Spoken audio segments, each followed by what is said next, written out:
nazobengisa ba femme seule nyonso bozape video ote surtout nazobeta sete na ba mama déjà baza na bana de femmes celles qui n'ont pas de mari boya okota nayoki pasi makasi de temps que mère na lisolo ya mwana mwasi oyo mwana boomona na sima mokongo na nga asali rage eza na bato ebele bazomodire mwana oyo bazokondane mais moi je vais dire ceci aza mutu ya kokondane te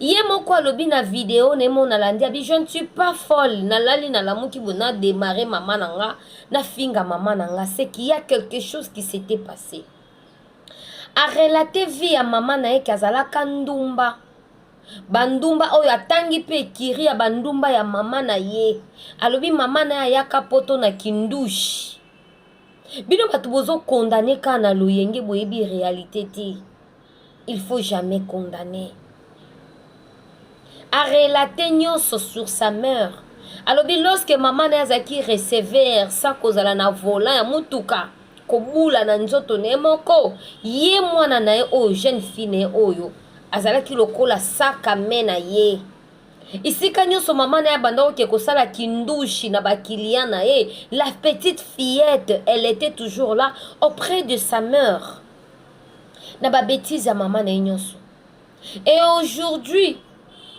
mwana na parcours ya vie na ye pe aye kolokota mwa mobali na ye oyo baboti na ye un joli bébé mama na ye lokola aza na kindumba ya makila batuba ye na tonga lokola drogue akomi kobima na mobali ya mwana na ye la vie est sur réalité bamama baza lutte contre la vieillesse je dois vivre même si il y a encore la vie oza innocente oza mama moko ya mowei tu es une mère sans vie.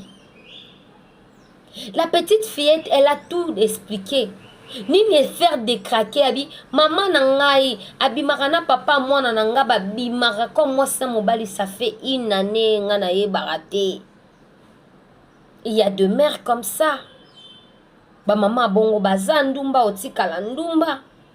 Abosani ba client nyonso akekozwa na client ya mwana ya mobali ya mwana na ye. Koko na ye wana ba memi.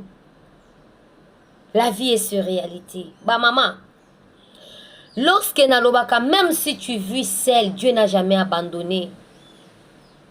Même si tu es seule avec les enfants, Dieu n'abandonne jamais. Je vous dis. Loboko ya nzambe kobanda ko soutenir na yo na bana wana. Mais yo komisi bana lokola jardin botanique.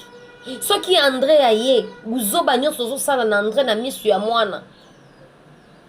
Omoni Jean-Pierre, okomi na Jean-Pierre. Omoni Alphonse, okomi na Alphonse. Na misu ya bana bota la conséquence. Lelo abimi na réseaux sociaux bandi ko finga mama na e, ko détailler kindumba mama na e, ko benga mama na e ndoki. Et des gens vous êtes là pour la condamner. Non, il faut pas condamner la fille. Et puis sa leçon na ba maman. Et puis sa leçon na ba maman. Ah, je sais que opusani okoli, il faut qu'on accepte kokola na yo. Arrêtez de bêtises. Des mamans mineures, si vous êtes là, arrêtez de bêtises et respectez-vous. Na kobo ça n'appelle likambu nanga ote. Il faut avoir une vie de prière. Obimina mbala mwana yo. Et des gens sont là pour condamner. Aza malédiction. Maman na yo azanza. Mais maman na ya loni nini. Écoutez un peu ba maman. Yo loni impolitesse na vie à mwana. Olingyo buka respect wa maladie. Oloni impolitesse na vie à mwana. Yo lingyo buka respect. Ça n'a pas de sens. Oloni impolitesse na vie à bana. Okobuka impolitesse. Plus pure.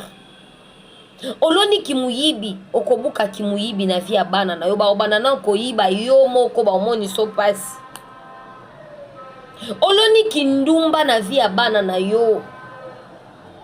Okobuka kaka kindumba, okobuka humiliation. Ba maman bozala ba responsable. Ba maman bozala ba tu as vu de prière. De femmes sages au Bible et loba, ce sont des femmes qui prient. Ce n'est pas de femmes, non. Yo lelo za mama wana. Ozo sepela bana no ba mankaka batu mususu. Ozo sepela bana no bazolinga ba camarade, ba mibale ba camarade na yo. Tu applaudis. Lobi oyo ozo sepela bazo sala ngo ba ninga eko balukela yo. Soyons responsables, les soni pe mawa. Arrêtez de condamner la fille. Ou bien à condamner, na place à condamner, yota la peut tirer les sons. Alors bien kindumba nyoso maman, albiye pas andumba parce que ça vie oh maman na la kisi. Maman na aloni kindumba na vie à mwana na ye. Mwana pe akomi ne pétasse. Basali ki rando ya bachel parce que bachel bazara bato ba perturbation. Asa akomeli maman na perturbation. Maman na aloni kindumba na vie à mwana na ye. Mwana komi mbanda ne akomo finga ye. Bino boko ya ko condamner ma muboyebi te. Bozala kana matoi mibale pe ya ko analyser likambo soki bimi na réseaux sociaux. Ba mama to batela bana. Maman a zuba client. Abosani ake komi komisa client tina mobile ya mwana na ye. Et en plus, ya mobile ya mwana na ye ya kolekisa kabote bazana mwana. Na otaki kolanda life ne mususu alobi azali susu na zemi. Tala ba conséquence. Lelo sepelaka mwana ngaza ka impoli, ah ok. Impolitesse wana et on réclamer paye moko. O changer mibali kama. Lelo ezana ba mama ebele ba sacrifier ba vie ya bana na bango. En plus likambo na ngana bosana. Bana baza venir na biso ya lobby. Il faut bien entretenir des enfants pour bangonde ba kosunga yo lobby égoïste ya mama. Pona nini kosala bolamu po mwana na yo lobby apesa gloire na Nzambe ke Nzambe batela mama na nga soki ezalaki mama na nga te mene naza o nga naza te totalela Nzambe. Mama, talela Nzambe. Kozala wana teke na bokola mwana po lobi yende akosunganga Nzambe nde asungaka.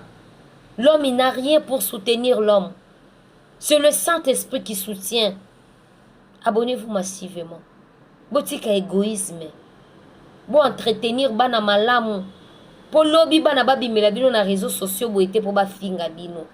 C'est très important. Totiraka leçon na likambu nyonso ezoleka na réseaux sociaux. Tozalaka kaka na pona ko commenter ba bêtises pour se faire voir na ba live. Nga so na sali vidéo na nga eza pona ko lamusa esprit ya ba mama. Mama zala responsable ya bana na yo. Entretenir bana na malamu.